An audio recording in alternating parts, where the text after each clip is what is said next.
ada kisah yang lebih luar biasa kalau menurut saya.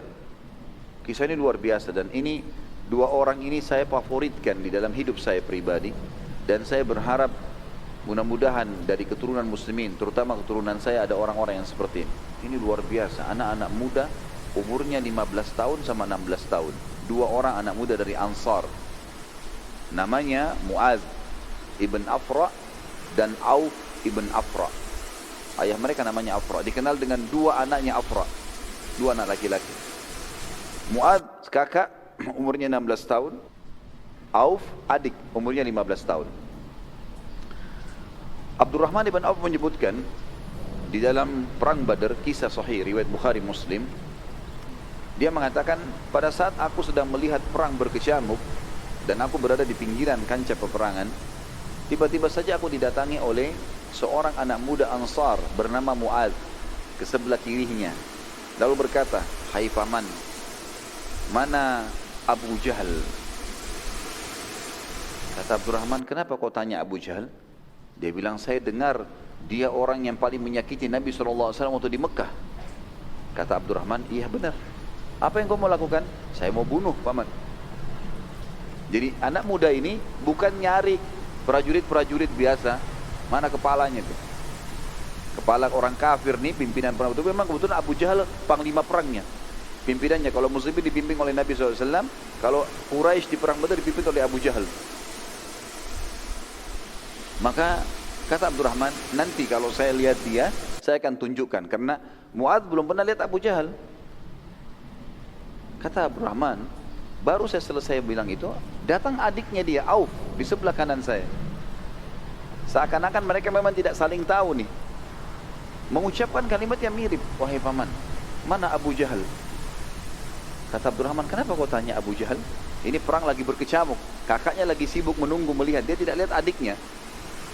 Ini tidak janjian ya." Kemudian Abdurrahman bilang, "Kenapa kau cari Abu Jahal?" Dia bilang, "Saya dengar Rasulullah SAW paling disakiti di Mekah oleh dia. Terus apa yang kau mau buat?" "Saya mau bunuh."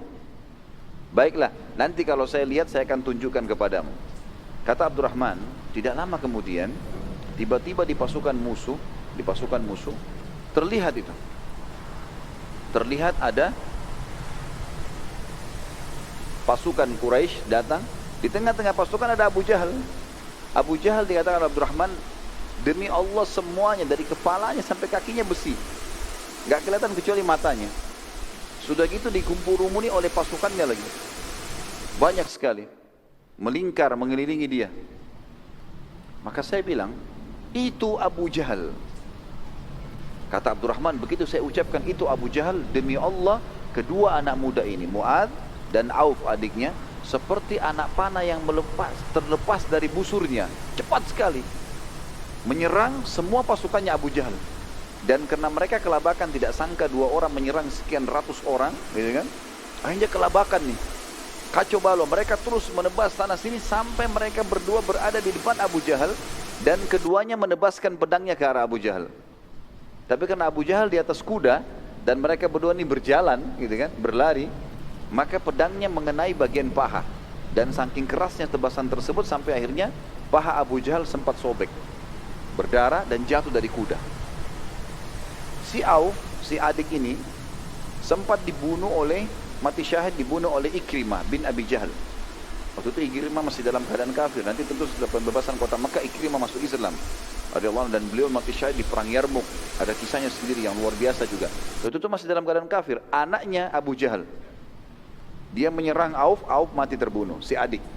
Si Mu'adz berusaha melarikan diri karena Abu Jahal sudah kena. Tangkis sana sini, lepas dari peperangan.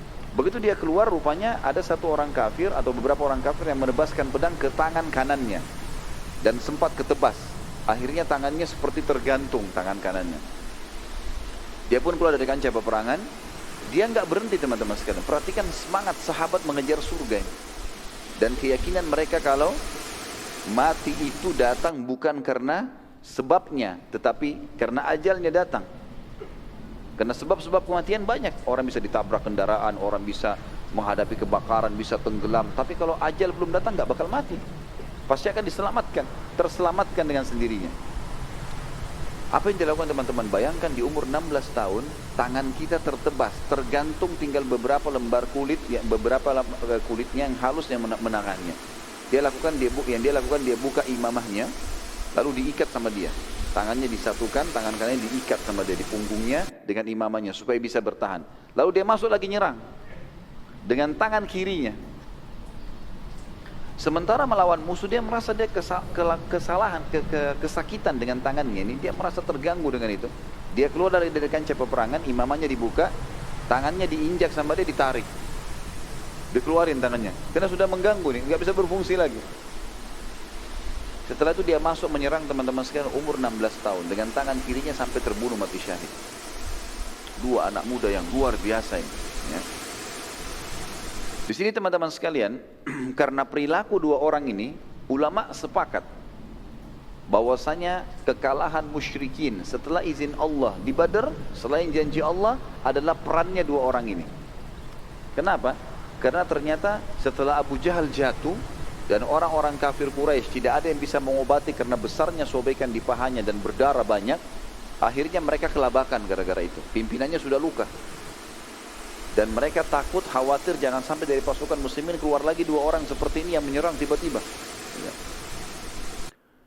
Akhirnya Abu Jahal diurus, dirawat, dikeluarkan dari kancah peperangan oleh mereka, dan muslimin berkecamuk lagi peperangan, masih berperang yang lain.